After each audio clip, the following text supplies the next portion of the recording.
One and only Jyrelyn, kumanta ng buo ko. If you're really thinking that. Grabe, sikat na dito. Talang lang natin let go.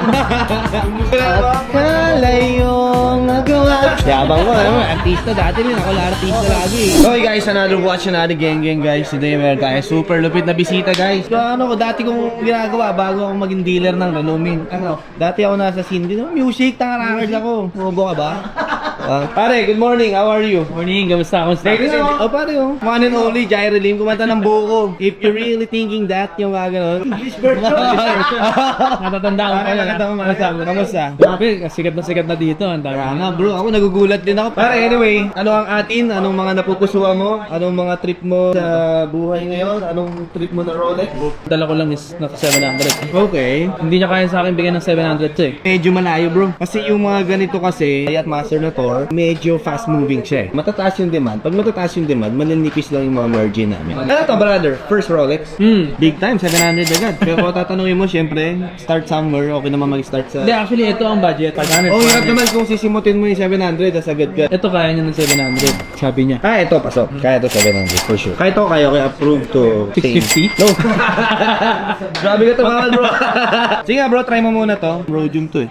Da bro, grabe. Kamusta bro? Nasa music industry ka pa rin ba? Nag-record ka pa rin? Oo, may mga bagong songs ngayon. So, nagigig ka pa rin? Galing akong Marinduque kahapon. So yun, Busy. shit, ganda. Andan. Paano ka na-hook sa Rolex bro? Ito lang mga kaibigan ko lang. Eh pag nakikita ko sila, ay man, ganda pala talaga. Iba talaga yung Appreciate. dating. Tsaka may art siya eh, no? Yung mga... At saka yung value niya, syempre. Yes. Para ka lang nag-park ng pera. And then make sure lang na magandang price yung nakuha mo. And you know the Yun nga market yung ano value. eh. Parang ilang months na rin ako nagka-canvas. Sabi ko pagka good deal yung makuha ko, yun ang Kukuhain mo. Yeah, why not? Eto brothers, try mo nga i-check din yung mga date chest natin. ganda rin ito eh. Oh. Kabong-kabong. Pwede siya pang dailies din. Hindi siya ganun kaingay, pero Rolex siya. Gulat to actually kahapon nga ito, finalo mo. So, idol to ah. Tsaka si parang hype. Ganda rin ito bro. Iba rin, min. Iba rin? Ano to? Yan, mura. 400? Wag! Pero to brother, sige. Magiging generous ako for that. Pwede kitang bigyan ng mas okay na price. Like how much? 478. Ito pare, it's a yes, no lang to. Kaya ko lang gagawin to actually. 478. Kaya na. 410? 438 pare. 40,000 discount. Just for today. Wow. Kano binigay po? 438. From 400. 40 yung tawad niya kanina, ayaw ko ibigay pa. Talang lang natin, let's go. Yeah. Saka mga anak dun, min. Baka nakabibili ng ganito. Nagkaroon pa ng maraming gift. Paring generous na naman dati. Bida-bida na sa Facebook. Ang lupit na naman. Paring generous. Pare, oh, Jyrelyn, mo ginagawa? Kalayong nagawa. Boss! Nice meeting you, pare. Gagawin na. Di ako mapagsalita. Sorry. Boss, kamusta? May tayo. Lagi kita napapanood. Tulilan.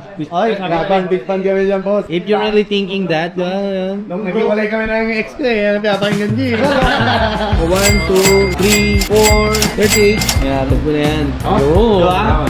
Galing boss. Ay na, congrats. Ay, guys, nice. Thank you. Complete yan bro, even white tag, card, booklet, extra link. This one. Yun, galing to. Sir Jyrelyn, maraming salamat, sir. Congratulations. First of many yan. First of many. Sana.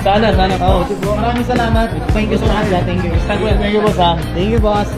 Yabang ko, artista dati min. Ako lang artista lagi, di ba? Teka, Tandil, surprise. Actually, pare, pinalaw ako nung kahapon sa Instagram. Yabang ko pa sa GC. Hindi ko alam, pupunta pala today. Ano ba kasi guys, Tandil ka? Mada?